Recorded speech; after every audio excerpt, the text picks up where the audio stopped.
नमस्कार विद्यार्थी मित्रांनो, मी सतीश काळे आणि आपण आज फ्लूइड मेकॅनिक्सला सुरुवात करूया. फ्लूइड मेकॅनिक्स आपल्याला माहिती आहे की सिव्हिल असू द्या की मेकॅनिकल डिप्लोमा की डिग्री दोघांसाठी हा महत्त्वाचा सब्जेक्ट आहे. यस, याच्यामध्ये काही जे ॲडिशनल पॉईंट्स आहेत मेकॅनिकलचे आणि काही ॲडिशनल पॉईंट्स आहेत सिव्हिलचे ते आपण सेपरेटली कव्हर करूया.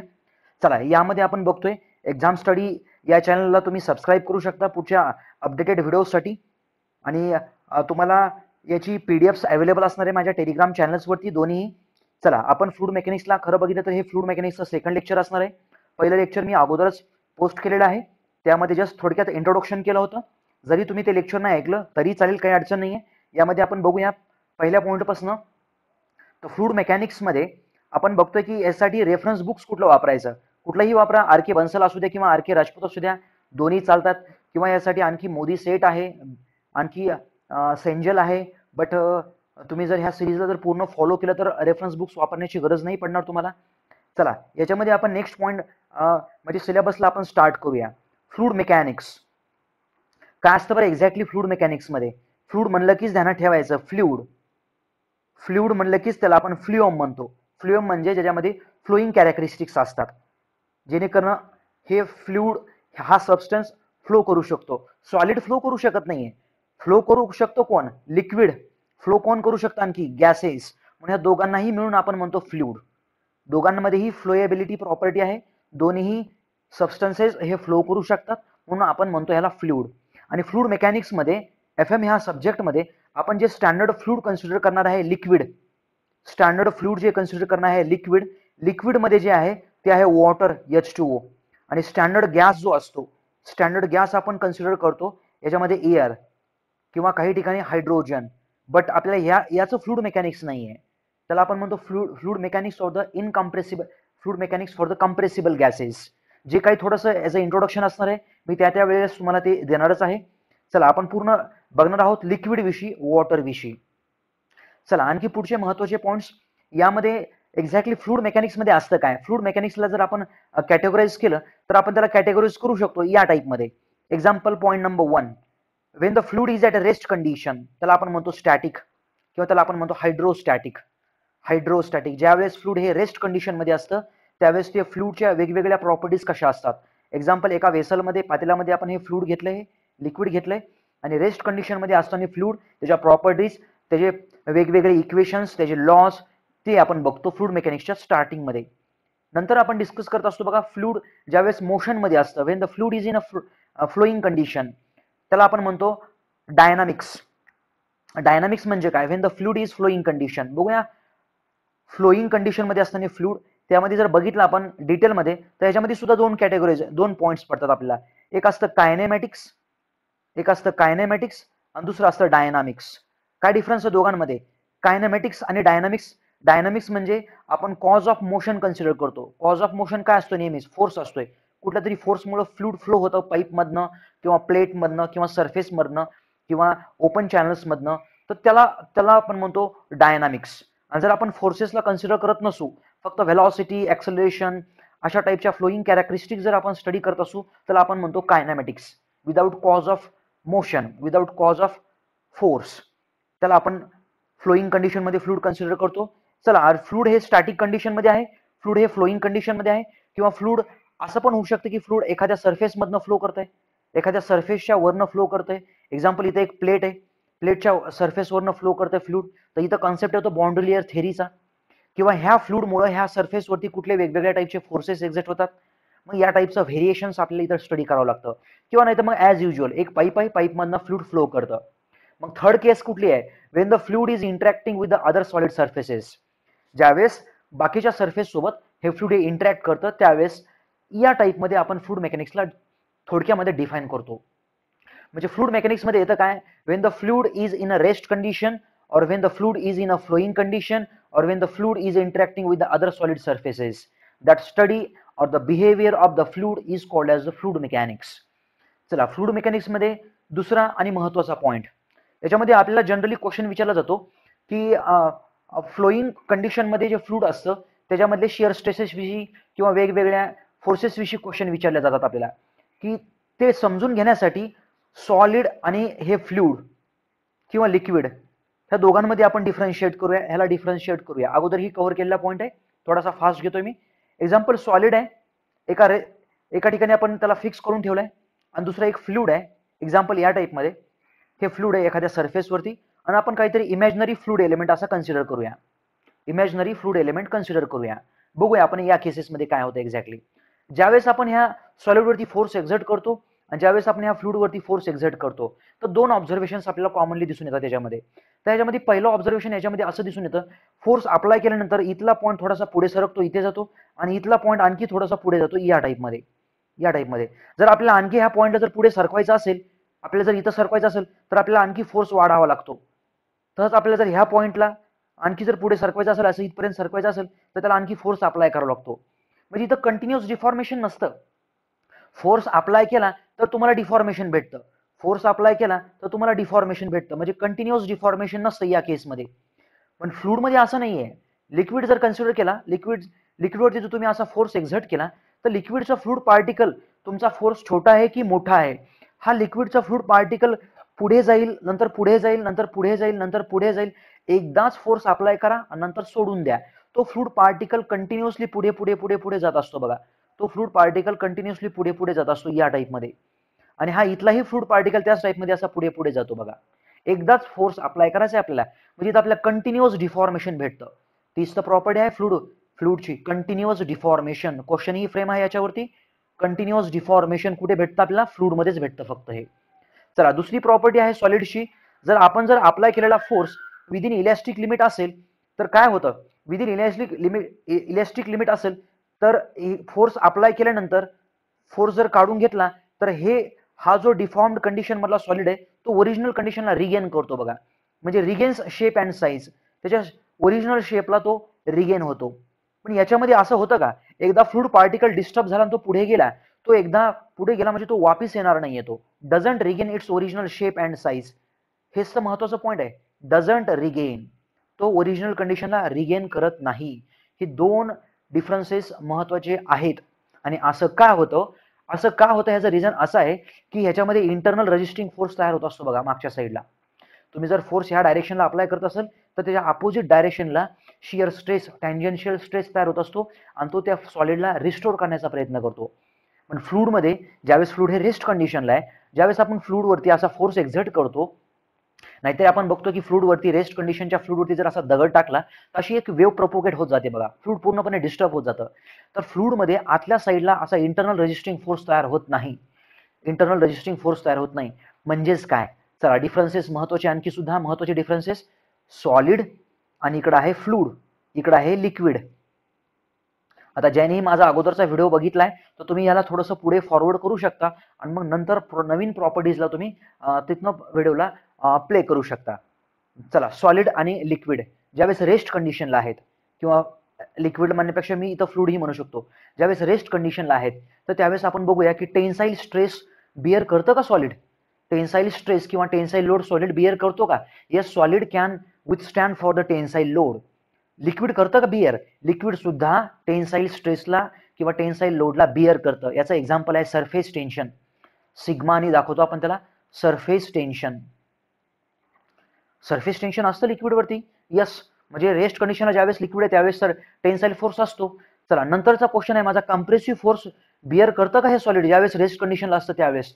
Yes, solid bears the compressive forces also. आता तुम्ही म्हणता सर याचं एक्झाम्पल, याचं सिम्पलेस्ट एक्झाम्पल आहे स्वाममध्ये. स्वाममध्ये आपल्याला माहिती आहे एसएफडी आणि बीएमडी ड्रॉ करतो आपण. एसएफडी आणि बीएमडी कशाची ड्रॉ करतो आपण? एखाद्या बीमची ड्रॉ करतो. कधी ड्रॉ करतो? ज्यावेळेस बीम हा रेस्ट कंडिशन मध्ये असतो त्यावेळेस ड्रॉ करतो. एसएफडी मध्ये काय असतंय? शियर फोर्सचं व्हेरिएशन.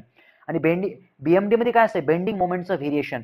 पण आपल्याला माहिती आहे ज्यावेळेस असा बीम असतो हा रेस्ट कंडिशनला, त्या बीमच्या वरचे जे फायबर्स असतात, आता वरचे समजा हा सिम्पली सपोर्टेड बीम आहे, वरचे फायबर्सवरती हा कम्प्रेसिव्ह लोड असतो आणि खालच्या फायबर्सवरती टेन्साईल लोड असतो. म्हणजे त्याचं रिझन असं आहे.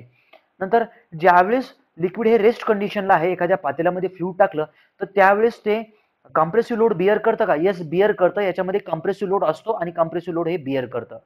चला, नंतर शियर स्ट्रेस कोण बिअर करतं? सॉलिड सुद्धा शियर स्ट्रेस बिअर करतो, म्हणून आपण एसएफडी ड्रॉ करतो.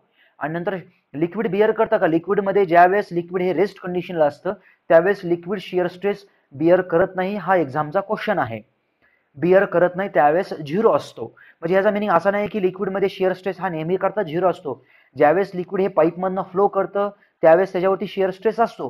पण ज्यावेळेस हे लिक्विड रेस्ट कंडिशनला असतं त्यावेळेस दोन फ्लुइड लेअरमध्ये कुठलाच शिअर स्ट्रेस नसतो. कुठला शिअर स्ट्रेस नसतो, जो की मी अगोदरही तुम्हाला इथं बोललोय. याच्यामध्ये कुठलाच शिअर स्ट्रेस नसतो, इंटरनल रेजिस्टिंग फोर्स नसतो.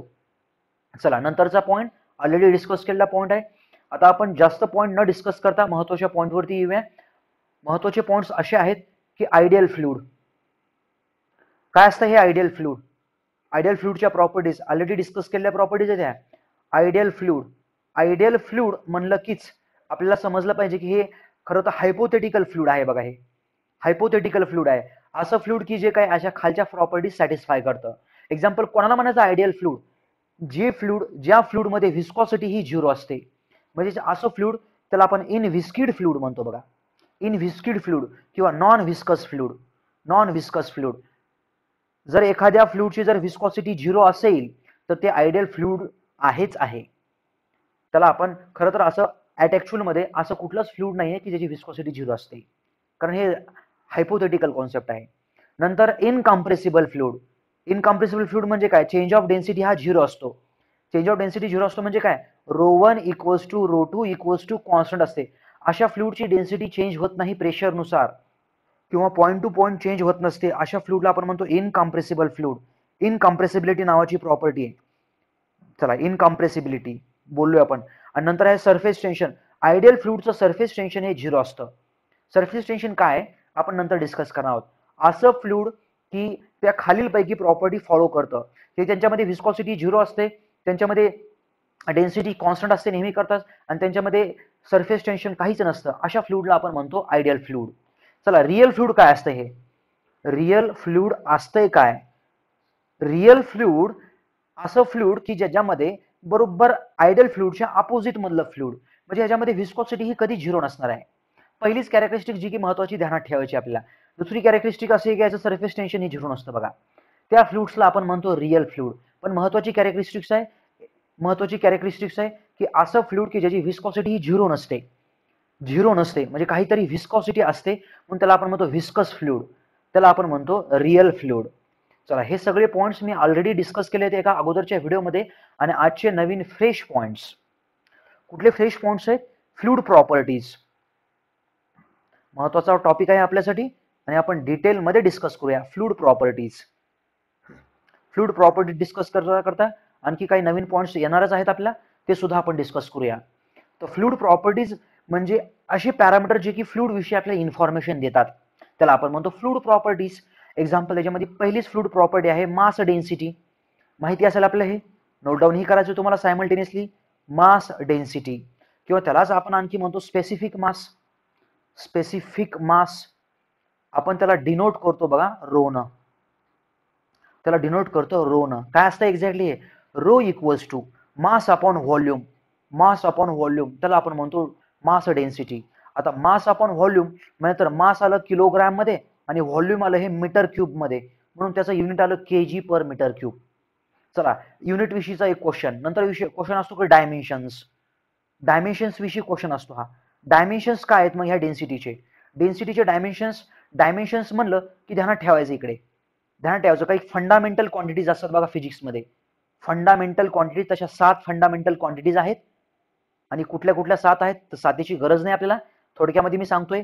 पहिली आहे मास, दुसरी आहे लेंथ, तिसरी आहे एक्झाम्पल टाइम, चौथी आहे एक्झाम्पल टेम्परेचर, नंतर आहे करंट, नंतर आहे ल्युमिनस इंटेन्सिटी वगैरे वगैरे. चला, मासला आपण एक्सप्रेस करतो, मासला केजी मध्ये किलोग्राम मध्ये बोलतो, लेंथला आपण म्हणतो मीटर मध्ये, टाइम हा नेहमी सेकंड्स मध्ये असतो, आणि टेम्परेचरसाठी आपण इथं नोटेशन वापरणार आहोत थीटा. बट आपल्या फ्लुइड मेकॅनिक्स मध्ये कुठल्या सब्जेक्टमध्ये आता तरी लागत नाही, हीट ट्रान्सफर मध्ये हे लागतं आपल्याला थीटा. चला, मग फंडामेंटल डायमेन्शन्स म्हणलं की काय असतंय? मास, लेंथ आणि टाइम याच्यामध्ये आपल्याला एक्सप्रेस करायचं असतं त्याच्या युनिटला. जसं की इथं आहे एम, इथं आहे एल आणि इथं आहे टी. बघून घ्या, याच्यामध्ये किलोग्राम मास म्हणजे इथं आलंय 1 m1. लेंथ आहे का? आहे, खाली आहे लेंथ, त्याला वरती घ्या -3. टी टाइम आहे का याच्यामध्ये? कुठे सेकंड्स आहेत का? नाही, 0. हे आले त्याचे डायमेन्शन्स. मास डेन्सिटी ती क्वांटिटी जर तुम्ही डिस्कस केली तर ही प्रत्येक मटेरियलची वेगवेगळी असते बघा, प्रत्येक मटेरियलची वेगवेगळी असते. जसं की तुम्हाला एक्झाम्पल द्यायचं असेल तर आपल्याकडे इथं बरेचसे एक्झाम्पल्स आहेत. आणि मास डेन्सिटी खरं बघितलं तर P V equals to M R T ह्या इक्वेशन प्रमाणे जर तुम्ही प्रेशरला जर असं लिहिलं mass upon volume R T आणि पुढे लिहिलं पी इक्वल्स टू पी म्हणजे प्रेशर, एम म्हणजे मास, व्ही म्हणजे व्हॉल्यूम, आर म्हणजे जनरल गॅस कॉन्स्टंट आणि टी म्हणजे ॲब्सोल्यूट टेम्परेचर. मास अपॉन व्हॉल्यूमला ज्याला आपण म्हणतो डेन्सिटी रो आणि टी म्हणजे सांगायचंय काय डेन्सिटी वरती प्रेशरचा आणि टेम्परेचरचा इफेक्ट होत असतो. Density can be changed by varying the pressure और बाय व्हॅरिंग द टेम्परेचर और बाय व्हॅरिंग द बोथ. या टाईपमध्ये हा कॉन्सेप्ट आहे. चला पुढे आपण वॉटरची जी डेन्सिटी आहे आपण बघूया वेगवेगळ्या केसेसमध्ये. वॉटर हे स्टँडर्ड लिक्विड आहे आपल्या फ्लुइड मेकॅनिक्ससाठी आणि त्याची डेन्सिटी आपण वेगवेगळ्या केसेसला म्हणजे वॉटरची डेन्सिटी सगळ्यात जास्त असते, हायेस्ट असते 4 डिग्री सेल्सिअसला. किती असते ही 4 डिग्री सेल्सिअस 1 ॲटमॉस्फेरिक प्रेशरला वॉटरची डेन्सिटी असते 1000 kg/m³. चला नंतर वॉटरची डेन्सिटी जर टेम्परेचर वाढवलं आपण 20 डिग्री सेल्सिअसला आणि 1 ॲटमॉस्फेरिक प्रेशर कंडिशन्सला म्हणजे ॲटमॉस्फेअरला ओपन करायचं आपल्याला ह्या वॉटरला आणि त्याला थोडंसं हीट करायचं आहे 4 डिग्री सेल्सिअसपासून, तर याची डेन्सिटी ही कमी असते 998 kg/m³ इतकी असते. नंतर वॉटरची डेन्सिटी बघा टेम्परेचरनुसार चेंज होते. आता बघूया आपण प्रेशरनुसार चेंज होते का. तर वॉटरला 20 डिग्री सेल्सिअसला तुम्ही जर ह्याच्यावरती जर प्रेशर अप्लाय केलं म्हणजे 100 ॲटमॉस्फेरिकला जर तुम्ही वॉटरला जर प्रेशराईज केलं तर वॉटरची डेन्सिटी याच्यामध्ये आणखी वाढणार 1007 kg/m³ इतकी डेन्सिटी म्हणणार त्याची. मग या टाईपमध्ये 1007 इतकी त्याची डेन्सिटी बनते. हे झालं वॉटरचं. तसंच आपण जर डेन्सिटी बघितलं एअरची डेन्सिटी 0 डिग्री सेल्सिअसला म्हणण्यापेक्षा चला 20 डिग्री सेल्सिअसला एक घेऊया आपण. 20 डिग्री सेल्सिअसला 1 ॲटमॉस्फेरिक प्रेशर कंडिशनला एअरची जी डेन्सिटी असते बघा, एअरची जी डेन्सिटी असते ती असते 1.23 kg/m³ इतकी असते. नंतर एअरची डेन्सिटी स्टँडर्ड टेम्परेचर प्रेशरला विचारली जाते STP. स्टँडर्ड टेम्परेचर प्रेशर म्हणजे काय 0 डिग्री सेल्सिअस आणि 100 किलो पास्कल. तुम्हाला सर 100 किलो पास्कल काय आहे. आता खरं तर हे कन्व्हर्जन मी तुम्हाला पुढे सांगणारच आहे. 100 किलो पास्कल म्हणजे काय वेगळं नाहीये बघा. किलो पास्कल खरं बघितलं तर 1 ॲटमॉस्फेअर इक्वल्स टू काय असतंय 1 ॲटमॉस्फेअर इक्वल्स टू असते 1.0325 पुढे बार इतकं असते बघा हे. तर हे 1 बारला तुम्ही असं म्हणू शकता 1 बारला ह्याची जी डेन्सिटी असणार ती ऑब्व्हियसली थोडीशी जास्त असणार 1.27 kg/m³ इतकी असते. सो या टाईपमध्ये तुम्हाला कॉन्सेप्ट समजत असेल. आपण बरंचसं बोललोय डेन्सिटी विषयी. चला आपण सेकंड आणि महत्वाची आणखी प्रॉपर्टी आपण डिस्कस करणार आहोत. त्याचं नाव आहे स्पेसिफिक ग्रॅव्हिटी. चला स्पेसिफिक ग्रॅव्हिटी काय असतं बरं हे स्पेसिफिक ग्रॅव्हिटी त्याला आपण लिहितो पुढे ब्रॅकेटमध्ये लिहितो यस. स्पेसिफिक ग्रॅव्हिटी म्हणजे काय यस इक्वल्स टू तो असतो डेन्सिटी अपॉन डेन्सिटी ह्या दोघांचा रेशो. मग डेन्सिटी ज्या लिक्विडची तुम्हाला ज्या फ्लुइडची डेन्सिटी फाइंड आउट करायची liquid specific gravity of that liquid ज्या लिक्विडची तुम्हाला स्पेसिफिक ग्रॅव्हिटी फाइंड आउट करायची आहे त्या लिक्विडची तुम्हाला डेन्सिटी लिहायची आणि त्या डेन्सिटीला तुम्हाला स्टँडर्ड लिक्विडच्या डेन्सिटीने डिव्हाइड करायचं आहे म्हणजे वॉटरच्या डेन्सिटीने डिव्हाइड करायचं आहे. याच्यामध्ये जर बघितलं आपण तर लिक्विडसाठी स्पेसिफिक ग्रॅव्हिटीचा कन्सेप्ट असतो आणि गॅससाठी सुद्धा स्पेसिफिक ग्रॅव्हिटीचा कन्सेप्ट असतो. गॅससाठी कसं डिफाइन करतो आपण specific gravity for the gas equals to the density of that particular gas upon density of the standard fluid that is the air. याच्यामध्ये एअरच्या डेन्सिटीने आपण डिव्हाइड करत असतो. चला पुढे आणखी महत्वाचा पॉईंट याच्यामध्ये स्पेसिफिक ग्रॅव्हिटीलाच आपण रिलेटिव्ह डेन्सिटी सुद्धा म्हणतो किंवा रिलेटिव्ह डेन्सिटी एक नवीन टर्म घेतली जाते. काय असते बरं एक्झॅक्टली रिलेटिव्ह डेन्सिटी. खरं तर काही केसेसमध्ये रिलेटिव्ह डेन्सिटीलाच आपण स्पेसिफिक ग्रॅव्हिटी म्हणतो. रिलेटिव्ह डेन्सिटी म्हणजे काय असते density upon density of one fluid to the density of the other fluid याला आपण म्हणतो रिलेटिव्ह डेन्सिटी. जर याला आपण स्पेसिफिक ग्रॅव्हिटीच्या टर्म्समध्ये जर डिफाइन केलं तर तुम्हाला कंपल्सरी काय करायचं आहे density upon density of the standard fluid consider करायचं आहे. समजा तुम्ही लिक्विडची जर स्पेसिफिक ग्रॅव्हिटी फाइंड आउट करत असाल तर त्यासाठी तुम्हाला इथं लिक्विडची डेन्सिटी आणि लिक्विडचीच म्हणजे स्टँडर्ड लिक्विडच्या डेन्सिटीने डिव्हाइड करायचं आहे, जे की 1000 असतंय. सो या टाईपमध्ये ह्याला आपण म्हणतो स्पेसिफिक ग्रॅव्हिटी. चला नंतरची तिसरी प्रॉपर्टी आहे, त्याला आपण म्हणतो स्पेसिफिक वेट. स्पेसिफिक वेट किंवा त्यालाच आपण म्हणतो वेट डेन्सिटी. त्यालाच आपण म्हणतो वेट डेन्सिटी. असते काय एक्झॅक्टली बघूया आपण याच्यामध्ये. त्याला आपण दाखवतो स्मॉल डब्ल्यू न किंवा ओमेगानं. कसं असतं हे एक्झॅक्टली? स्मॉल डब्ल्यू किंवा omega equals to weight density. बघा ध्यानात ठेवा, स्पेसिफिक मास म्हणलं कीच काय केलं होतं आपण? मास अपॉन व्हॉल्यूम. आता स्पेसिफिक वेट म्हणल्यानंतर काय करायचंय? वेट अपॉन व्हॉल्यूम असं करायचं तुम्हाला हे. मग वेट कशाचं वेट? त्या वॉटरचं वेट आणि त्या वॉटरचं व्हॉल्यूम. त्यानुसार आपल्याला त्या पर्टिक्युलर वॉटरची किंवा लिक्विडची स्पेसिफिक डेन्सिटी भेटणार आहे. मग वेट म्हणजे काय असते? ॲज युजल वेट म्हणजे आपण लिहितो मास इंटू ॲक्सेलरेशन किंवा एम इंटू जी लिहितो आपण त्याला अपॉन व्हॉल्यूम. पण मास म्हणजे असते काय? मास म्हणजे असते density into volume into G. As it is G लिहिलेलं आहे मी तसंच. हे बघा मास म्हणलं की रो इंटू व्ही असते बघा, हे डेन्सिटी इंटू व्हॉल्यूम. हे व्हॉल्यूम ॲज इट इज, हे व्हॉल्यूम कॅन्सल आणि तुम्हाला आन्सर भेटलं rho G. Rho into G यालाच आपण म्हणतो स्पेसिफिक वेट किंवा स्पेसिफिक डेन्सिटी. हा याचं युनिट आता तुम्हाला क्वेश्चन विचारला जाईल की what are the dimensions of the specific gravity. Specific ग्रॅव्हिटीचे डायमेन्शन्स नाही आहेत, m0 l0 t0. What is the unit of the specific gravity? Obviously dimensions नाहीत म्हणजे इथं नो युनिट, कारण तो रेशो कशाचा आहे? तो रेशो आहे सेम क्वांटिटीचा, डेन्सिटी अपॉन डेन्सिटीचा रेशो असल्यामुळं. बट इथं डायमेन्शन्स आहेत का? येस, इथं डायमेन्शन्स आहेत आपल्याला. कशा आहेत डायमेन्शन्स बघा. या केसमध्ये स्पेसिफिक वेट इक्वल्स टू काय लिहिले मी इथं? काय लिहिले होतं इथं? हे इथं वेट अपॉन हे व्हॉल्यूम आहे. मग वेट म्हणल्यानंतर न्यूटन आलं आणि व्हॉल्यूम म्हणल्यानंतर हे मीटर क्यूब आलं. न्यूटन पर मीटर क्यूब हे त्याचे डायमेन्शन्स आहेत. एक्झाम्पल वॉटरचं स्पेसिफिक वेट किती आहे? वॉटरचं स्पेसिफिक वेट रो इंटू जी. रो किती आहे वॉटरचं? 1000. त्याला जी न मल्टिप्लाय करा 9.81 न, तुम्हाला आन्सर येईल 9810 न्यूटन पर मीटर क्यूब. या टाईपमध्ये तुमचा आन्सर.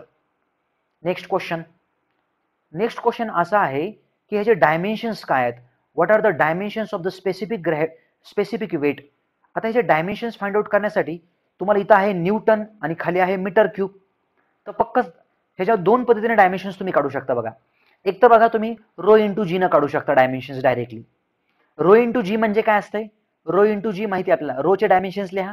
काय रोचे डायमेन्शन्स? kg पर मीटर क्यूब. आणि नंतर जीचे डायमेन्शन्स काय आहेत? हे मीटर पर सेकंड स्क्वेअर. मग तुम्हाला फायनली इथं आन्सर लिहिता येईल. इथलं हे मीटर वरचं आणि खालचं हे मीटर क्यूब, म्हणजे खाली काय असेल?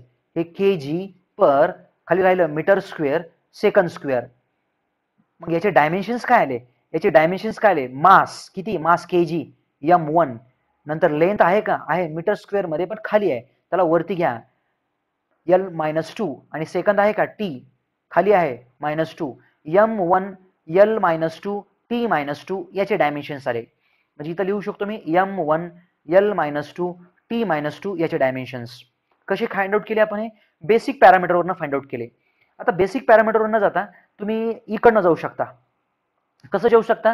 त्यासाठी तुम्हाला न्यूटनचे डायमेन्शन्स पक्के पाठ असले पाहिजेत, माहिती असले पाहिजेत. न्यूटन इक्वल्स टू म्हणजे फोर्स इक्वल्स टू काय असते? फोर्स इक्वल्स टू असते मास इंटू ॲक्सेलरेशन. किंवा तुम्ही W equals to weight equals to घ्या एम इंटू जी. मग वेट म्हणलं की न्यूटन मध्ये असतंय. मग न्यूटनला रिप्लेस करण्यासाठी तुम्हाला मास म्हणजे kg. आणि इथं काय आहे? जीचे डायमेन्शन्स काय आले? हे मीटर पर सेकंड स्क्वेअर. म्हणजे तुम्हाला जर न्यूटनला जर रिप्लेस करायचं असेल तर तुम्हाला kg मीटर पर सेकंड स्क्वेअरनं रिप्लेस करावं लागेल. पण डायरेक्टली ध्यानात ठेवा ना तुम्ही न्यूटनचे डायमेन्शन्स काय येतील? इथं m1, इथलं हे l, हे l1 आणि इथं हे t-2 या टाईपमध्ये. डायरेक्टली न्यूटनचे डायमेन्शन्स लिहा आता. m1 l1 t-2 अपॉन हे काय? लेंथ आहे ना, हे मीटर क्यूब आहे म्हणजे लेंथ आहे.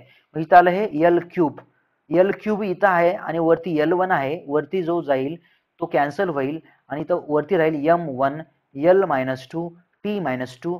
तुम्हाला डायमेन्शन्स तेच आले ॲज युजल. चला नेक्स्ट. खरं बघितलं तर हे स्पेसिफिक वेट आहे. एक्झामचा क्वेश्चन आहे हा सिव्हिलचा. Specific weight is the absolute quantity. Absolute quantity आहे का? नाही आहे. स्पेसिफिक वेट हे रो आणि जी वरती डिपेंडंट आहे. जी चेंज झालं म्हणजे स्पेसिफिक वेट चेंज होत असतं. स्पेसिफिक वेट ही ॲब्सोल्यूट क्वांटिटी नाही आहे. चला नेक्स्ट, आणखी स्पेसिफिक वेट कशामध्ये विचारलं जातं आपल्याला? स्पेसिफिक वेट वेगळ्या डायमेन्शनमध्ये विचारलं जातं बघा. वेगळे डायमेन्शन म्हणजे वेगळ्या युनिटमध्ये. KGF हे एक आहे बघा युनिट. 1 KGF इक्वल्स टू ते असतंय 9.81 न्यूटन. सेपरेट लिहायचं तुम्हाला हे. असा क्वेश्चन सुद्धा आहे. 1 KGF equals to how much newton? 1 KGF equals to 9.81 newton. Next पुढे, आता स्पेसिफिक वेट लिहू शकतो का आपण यामध्ये? यस, लिहू शकतो आपण. काय स्पेसिफिक वेट वॉटरचं? स्पेसिफिक वेट वॉटरचं आहे 9810. ते आहे न्यूटन पर मीटर क्यूब मध्ये आहे. तुम्हाला लिहायचं आहे KGF मध्ये. कसं लिहिणार आपण KGF मध्ये? करा रिप्लेस न्यूटनला. न्यूटनला जर रिप्लेस केलं तर कसं करू आपण? 9810 न्यूटन इक्वल्स टू काय असणार आहे? न्यूटन इक्वल्स टू काय असणार आहे? One newton equals to 1 KGF upon हे 9.81 इकडं लेफ्ट साईडला गेलं, त्यामध्ये 9.81 या टाईपमध्ये इथं न्यूटनला रिप्लेस केलंय. कोणा रिप्लेस केलंय? KGF न रिप्लेस केलंय. हे as it is metre cube. मग आन्सर काय आला आपल्याला? आन्सर आपल्याला जे भेटलंय ते भेटलंय 1000 KGF पर मीटर क्यूब. हे आहे त्याचं MKS डायमेन्शन मध्ये त्याचं युनिट. उत्तर क्वेश्चन आहे एक एक्झामला की what is the specific weight in MKS dimensions. MKS dimension मध्ये काय आन्सर आहे? तर 1000 KGF पर मीटर क्यूब असा आन्सर आहे. चला आणखी तुम्हाला क्वेश्चन इथं फ्रेम करूया आपण नवीन. स्पेसिफिक ग्रॅव्हिटीला आपण स्पेसिफिक वेटच्या टर्म्स मध्ये लिहू शकतो का? यस, लिहू शकतो. कसं लिहू शकतो? स्पेसिफिक ग्रॅव्हिटी म्हणजे काय असते? Density upon density. Example, specific gravity of liquid equals to the density of the liquid upon density of the standard liquid water. माहिती आपल्याला नाही तरी पेट्रोलची स्पेसिफिक ग्रॅव्हिटी किती आहे? पेट्रोलची डेन्सिटी माहिती असणं आवश्यक आहे आपल्याला. पेट्रोल पंपावरती जर गेले तर तुम्ही बघा ह्याची स्पेसिफिक ह्याची डेन्सिटी जर आपण नाहीतरी रिसेंट ट्रेंड्समध्ये बघितलेलंच आहे आपण. हे पेट्रोलची डेन्सिटी साधारणतः आपण घेतो 735 740 या टाईपमध्ये, 700च्या रेंजमध्ये. 735 डिवाइडेड बाय 1000 किती आली स्पेसिफिक ग्रॅव्हिटी? 0.735 ही आली पेट्रोलची. चला, बट इथं क्वेश्चन माझा असा होता की स्पेसिफिक ग्रॅव्हिटीला आपण स्पेसिफिक वेटमध्ये एक्सप्रेस करू शकतो. तर करू शकतो. डेन्सिटी अपॉन डेन्सिटी आहे ना हे, तर ह्याला तुम्ही मल्टिप्लाय करा. Density of the liquid upon density of the water, तुम्ही याला मल्टिप्लाय करा. हे G आणि इथं मल्टिप्लाय करा, इथं हे G. रो इंटू G काय असतंय? Specific weight. Rho into G काय असतंय? Specific weight. हे आहे लिक्विडचं, हे आहे वॉटरचं. म्हणजे असा पण रेशो असतो याचा. यस, हे एक नवीन आन्सर फ्रेम झाले आपल्या इथं. चला, म्हणजे असंही याचा आन्सर करेक्ट आहे. चला नंतर पुढचे पॉइंट्स. नंतर आहे आपली चौथी आणि आणखी एक महत्वाची प्रॉपर्टी. त्याला आपण म्हणतो बल्क मॉड्युलस किंवा त्याला आपण लिहितो कॉम्प्रेसिबिलिटी. बघूया आपण कसं असते बल्क मॉड्युलस आणि कसं असते कॉम्प्रेसिबिलिटी.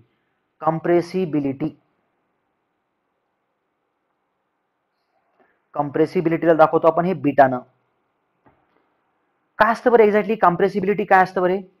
कॉम्प्रेसिबिलिटी म्हणजे एखादा गॅस किती कॉम्प्रेस करता येऊ शकतो, किती प्रमाणामध्ये कॉम्प्रेस करता येऊ शकतो, त्याला आपण कॉम्प्रेसिबिलिटी म्हणतो. काय असते कॉम्प्रेसिबिलिटी? कॉम्प्रेसिबिलिटी इक्वल्स टू असते 1/K. आता K काय आहे? K ला म्हणतो आपण बल्क मॉड्युलस. कसं? तसं तर स्ट्रेंथ ऑफ मटेरियल मधलंच हे बल्क मॉड्युलस आहे. पण ध्यानात ठेवा, स्ट्रेंथ ऑफ मटेरियल मध्ये सॉम ह्या सब्जेक्टमध्ये तिथं पॅरामीटर जो असतो तिथं असतो स्ट्रेस, आणि फ्लूइड मेकॅनिक्स मध्ये पॅरामीटर जो असतो तो असतो प्रेशर. सगळ्या ठिकाणी आपण प्रेशरनं रिप्लेस करायचं.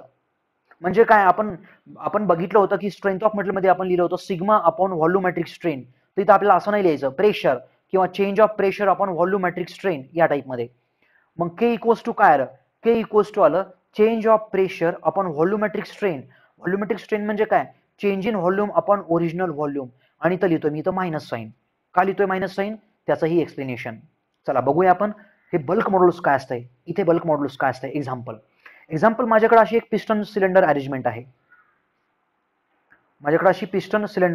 आहे. एक्झाम्पल या टाईपमध्ये. एक्झाम्पल याचं सुरुवातीचं जे व्हॉल्यूम आहे आतमध्ये आपण ट्रॅप केलंय. एक्झाम्पल आतमध्ये ट्रॅप केलंय आपण एअरला. आतमध्ये आहे एअर. हे असं डॉटने दाखवतो एअर आहे आतमध्ये. चला, एअर आहे. नेक्स्ट याचं व्हॉल्यूम आहे. एक्झाम्पल याचं व्हॉल्यूम आहे, सुरुवातीचं व्हॉल्यूम आहे V1. आणि आतमधल्या एअरचं प्रेशर आहे बघा P1. आणि त्यावेळेस आपण काहीतरी फोर्स अप्लाय केला बाहेरच्या साईडनं F1. ह्या कंडिशनमध्ये हे सगळे पॅरामीटर्स असे आहेत. आता दुसरी स्टेप ही झाली स्टेज नंबर 1. स्टेज नंबर 2, जसंही आपण हा फोर्स वाढवतो आणि ह्या आतमधल्या एअरला आपण कम्प्रेस करतो. आतमधल्या एअरला कम्प्रेस करतो म्हणजे हे पिस्टन आला आणखी जवळ, फोर्स अप्लाय केला ना मी. आता एक्झाम्पल ही एअर जी आहे एकदम जवळ जवळ जवळ जवळ मॉलिक्यूल दाखवतो मी याचे. काय झालं असेल बरं एक्झॅक्टली याचं, एअर मॉलिक्यूल एकदम जवळ जवळ जवळ जवळ आले, त्याचं व्हॉल्यूम कमी झालं बघा. हे छोटंसं व्हॉल्यूम त्याचं V2 आणि त्याचं जे प्रेशर आहे ना त्या प्रेशरला म्हणतो मी इथं हे P2. व्हॉल्यूम V2 आहे, प्रेशर P2 आहे. आणखी एक पॅरामीटर इथं इंट्रोड्यूस करतो मी, त्याला म्हणतो मी इथं ρ1. सुरुवातीची याची डेन्सिटी आहे ρ1 आणि याची नंतरची डेन्सिटी आहे एक्झाम्पल ρ2. तर माझा क्वेश्चन असा आहे की चेंजेस काय आहेत. सुरुवातीचं प्रेशर P1 जे आहे ते नंतरच्या प्रेशरपेक्षा कमी असणार आहे P2 पेक्षा, कारण प्रेशर आता वाढलंय बघा ह्या केसमध्ये. Observation number 1. Observation number 2, volume विषयी काय बोलता येईल. व्हॉल्यूम सुरुवातीचं जास्त आहे आणि शेवटचं व्हॉल्यूम कमी आहे. ऑब्झर्वेशन नंबर 3, डेन्सिटी कुठली जास्त आहे, ρ1 की ρ2. तर याच्यामध्ये डेन्सिटी जास्त असणार आहे, ρ2 जास्त असणार आहे बघा. प्रेशर वाढलं डेन्सिटी डायरेक्टली वाढते. प्रेशर वाढलं कीच डेन्सिटी P = ρRT या टाईपमध्ये. प्रेशर वाढलं डेन्सिटी वाढते.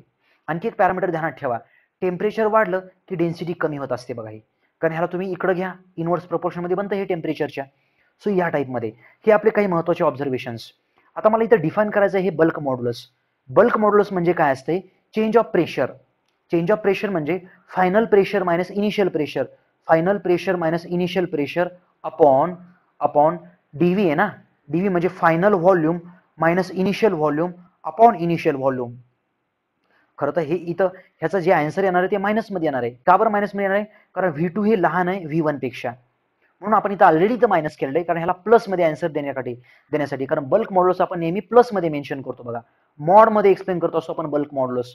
ह्याला आपण मॉडमध्ये टाकून ह्याला आपण एक्सप्लेन करत असतो ह्या बल्क मॉड्युलसला. म्हणून ऑलरेडी एक मायनस साइन आपण इथं ॲडिशनली एक दिलेला आहे.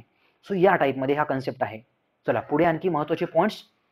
आता याच्यामध्ये हे बल्क मॉड्युलस बघितलं जर आपण, तर बल्क मॉड्युलस एअरसाठी मी तुम्हाला डिफाईन करतो आणि बल्क मॉड्युलस तुम्हाला हे वॉटरसाठी डिफाईन करतो. आता एअरसाठी जे बल्क मॉड्युलस असते बघा, कुठल्या केसमध्ये जास्त असणार आहे, तर वॉटरसाठी हे जास्त असतं बघा. 2 × 10⁶ इतकं असतं हे, किलो न्यूटन पर मीटर. काय असेल याचं युनिट बघा, सोपा युनिट याचं युनिट काय असणार आहे, केचं युनिट काय येणार आहे इथं DV/V म्हणजे चेंज इन व्हॉल्यूम आपण, हा स्ट्रेन आहे म्हणजे इथं युनिट नाही आहे डिनॉमिनेटरला, पण न्यूमरेटरचं जे युनिट असणार आहे तेच हे आपल्या बल्क मॉड्युलसचं युनिट असणार आहे, न्यूटन पर मीटर स्क्वेअर. कारण न्यूमरेटरला आहे प्रेशर, किलो न्यूटन पर मीटर स्क्वेअर. आणि एअरसाठी किती असतं हे बल्क मॉड्युलस, तर एअरसाठी बल्क मॉड्युलस असतं जवळपास 101 किलो न्यूटन पर मीटर स्क्वेअर या टाईपमध्ये. यावरनं काय काढायचंय मला, यावरनं काढायचंय मला कम्प्रेसिबिलिटी.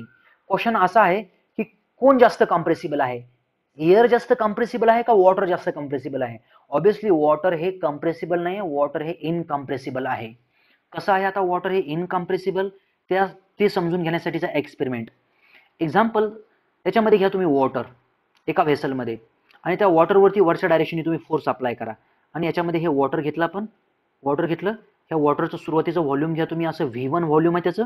वॉटरची जी डेन्सिटी आहे ρ1 घ्या. नंतर तुम्ही वॉटरचं प्रेशर जे आहे सुरुवातीचं प्रेशर घ्या P1. तुम्ही वॉटरवरती फोर्स काय करा आणखी वाढवा. एक्झाम्पल हा सुरुवातीचा फोर्स होता F, आता नंतर फोर्स वाढवा, आणखी तुम्ही फोर्स वाढवा. किती वाढवतोय आपण फोर्स याच्यामध्ये, F प्लस काहीतरी DF फोर्स आपण वाढवलाय त्याच्यामध्ये. एक्झाम्पल हे वॉटरचं हे व्हॉल्यूम, नंतर वॉटरची ही डेन्सिटी ρ2 आणि नंतर वॉटरचं हे प्रेशर P2. तर याच्यामध्ये ऑब्झर्वेशन आपल्याला असं दिसून येईल, एक तो व्हॉल्यूम हे V1 आणि V2 याच्यामध्ये काही चेंज दिसणार नाही, पहिला पॉईंट. दुसरा पॉईंट तुम्हाला ह्या प्रेशरमध्ये थोडासा चेंज दिसेल. प्रेशर P2 जे असणार आहे, प्रेशर P2 थोडंसं जास्त असणार आहे बघा. हे प्रेशर P2 थोडंसं जास्त असणार आहे. तुम्ही म्हणता हे असं कसं काय, अरे कम्प्रेसिबल पंप आपल्याला माहिती आहेत. सेंट्रिफ्युगल पंपमध्ये काय होतं, सेंट्रिफ्युगल पंपमध्ये आपण वॉटरमध्ये प्रेशर ॲड करतो, वॉटरमध्ये एनर्जी ॲड करतो, वॉटरमध्ये प्रेशर ॲड करत असतो आपण. त्याला काय एकदम कम्प्रेस करत नाहीत आपण, पण त्याच्यामध्ये थोडंसं प्रेशर ॲड करत असतो आपण. सो या टाईपमध्ये तुम्हाला व्हॉल्यूममध्ये ऑलमोस्ट चेंज दिसणार नाही, बट वॉटरच्या व्हॉल्यूममध्ये चेंज दिसणार नाही, पण प्रेशरमध्ये चेंज दिसणार. प्रेशर हे P2 जास्त असणार आहे प्रेशर P1 पेक्षा. आणि थर्ड पॅरामीटर रो1 आणि रो2 याच्यामध्ये सुद्धा तुम्हाला काही डिफरन्स दिसणार नाही, कारण वॉटरमध्ये काय राहतंय, रो1 इक्वल्स टू आपण रो2 घेतो बघा वॉटरला, म्हणून वॉटरला आपण म्हणतो इनकम्प्रेसिबल फ्लुइड. वॉटरला आपण म्हणतो इनकम्प्रेसिबल फ्लुइड, कारण वॉटरची डेन्सिटी ही कॉन्स्टंट असते. रो1 इक्वल्स टू रो2 म्हणजे चेंज ऑफ डेन्सिटी काय आलं, 0. चेंज ऑफ डेन्सिटी म्हणजे काय असते, रो2 मायनस रो1 इक्वल्स टू 0च येणार ना, कारण फायनल डेन्सिटी आणि इनिशियल डेन्सिटी सेमच आहे. म्हणजे वॉटर हे परफेक्टली इनकम्प्रेसिबल आहे का, तर नाही. फॉर हायर फोर्सेस, जर हाय अमाऊंटचा जर फोर्स असेल बाहेरचा, हायर मॅग्निट्यूडचे फोर्सेस जर असतील, तर ह्या वॉटरची डेन्सिटी सुद्धा आपल्याला काही प्रमाणात चेंज होताना दिसेल. म्हणजे वॉटरमध्ये सुद्धा रो1 इज नॉट इक्वल्स टू रो2 असं दिसेल आपल्याला हे. म्हणजे वॉटर सुद्धा कम्प्रेस करता येऊ शकतं. आणि कम्प्रेसिबल म्हणलं की काय असतंय, कम्प्रेसिबल फ्लुइडसाठी ही जी डेन्सिटी असते ही कॉन्स्टंट नसते. एका पॉइंटला डेन्सिटी वेगळी, दुसऱ्या पॉइंटला डेन्सिटी वेगळी, डेन्सिटी कॉन्स्टंट नसते, डेन्सिटी चेंज होत जाते. म्हणून आपण ह्याच्यामध्ये लिहितो चेंज ऑफ डेन्सिटी जी असते ती इक्वल्स टू 0 नसते, ती 0 होऊ शकत नाही. सो या टाईपमध्ये. आणि एअरचा जर एक्सपेरिमेंट घेतला आपण, एअरमध्ये एक्झाम्पल अगोदरचा वरचाच घेतला मी, नाहीतरी तरी तर थोडक्यात रिपीट करतो. एक वेसल आहे आणि याच्यामध्ये आपण घेतलं ही एअर, आणि याच्यामध्ये काहीतरी फोर्सच्या अंडर एक्झाम्पल, याच्यामध्ये याचं सुरुवातीचं व्हॉल्यूम आहे एअरचं V1, याची डेन्सिटी आहे रो1, आणि याचं प्रेशर आहे एक्झाम्पल P1. जसंही आपण प्रेशर वाढवतो, प्रेशर वाढल्यानंतर हे पिस्टन आणखी खाली मूव्ह होतं आणि एअर जी आहे एकदम जवळ येते, एअर एकदम जवळ येते. एक्झाम्पल हा जर फोर्स F असेल तर हा फोर्स आला F प्लस DF या टाईपमध्ये. म्हणजे झालंय काय, ह्याची जी डेन्सिटी आहे, डेन्सिटी ही चेंज झाली आहे, व्हॉल्यूम ही चेंज झालंय या टाईपमध्ये. मग याच्यामध्ये आपण असं म्हणू शकतो की ह्याची डेन्सिटी, सुरुवातीची डेन्सिटी आणि नंतरची शेवटची डेन्सिटी ही खूपच वेगवेगळी असते. म्हणून आपण एअरला म्हणतो कम्प्रेसिबल फ्लुइड. एअरला आपण कम्प्रेसिबल फ्लुइड कन्सिडर करतो. आणखी काही पॅरामीटर्स असतात बघा, ते मी पुढे डिस्कस करेल तुम्हाला. हे आता डिस्कस करणार यामध्ये. तर मला सांगायचं काय, याच्यामध्ये कम्प्रेसिबिलिटी नावाची प्रॉपर्टी सांगायची, बीटा. कोणाची बीटाची व्हॅल्यू वॉटरची जास्त आहे का एअरची जास्त आहे, तर बीटा म्हणजे काय आहे, बीटा म्हणजे असते बघा, बीटा इक्वल्स टू 1/k. जर बीटा फॉर वॉटर काढायचं असेल तुम्हाला आणि बीटा फॉर जर एअर काढायचं असेल, दोघांचं कंपॅरिझन करायचं असेल, तर तुम्ही लिहा पहिलं याचं वॉटरचं इथं के लिहा. वॉटरचं इथं के असंच तर लिहावं लागेल आपल्याला, वॉटरचं के, कारण हे रेसिप्रोकलमध्ये आहे म्हणून असं लिहावं लागेल आपल्याला. हे वॉटरचं के लिहिलं आपण 2 × 10⁶, आणि नंतर एअरचं आपण के लिहिलं 101.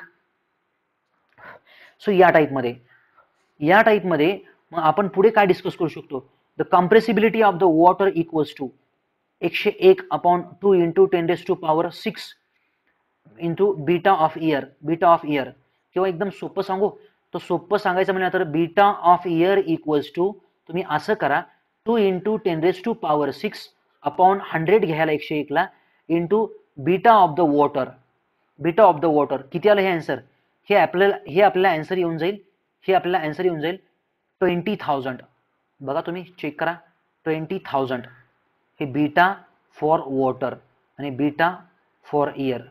कोण जास्त कम्प्रेसिबल आहे, air is 20,000 compressible, 20,000 times compressible than the water. हे कोण सांगतंय, हे बीटा सांगते आपल्याला. सो यावरनं, कारण हा एक क्वेश्चन एका एक्झामला विचारला गेला होता, त्यामुळे मी हा इथं पॉईंट डिस्कस केलेला आहे. चला आपण पुढचा आणि एक महत्वाचा पॉईंट डिस्कस करूया. हा तुम्ही नोट डाऊन करून घ्या. याविषयी आपण बोलत. चला पुढच्या कुठल्या प्रॉपर्टी आहेत, तर पुढच्या क्लासमध्ये आपल्याला प्रॉपर्टी डिस्कस करायच्या आहेत विस्कॉसिटी, नंतर पुढच्या क्लासमध्ये आपल्याला डिस्कस करायचं आहे सरफेस टेन्शन, पुढच्या क्लासमध्ये डिस्कस करायचं आहे प्रेशर, पुढच्या क्लासमध्ये आपल्याला न्यूटन्स विस्कॉसिटी लॉ असे, आणि रिओलॉजी नावाची एक टर्म आहे, रिओलॉजी ही सुद्धा टर्म आपल्याला इथं डिस्कस करायची आहे. सो रिओलॉजी असते काय, त्याविषयी आपण नंतर बोलूया. चला, थँक्यू स्टुडंट्स.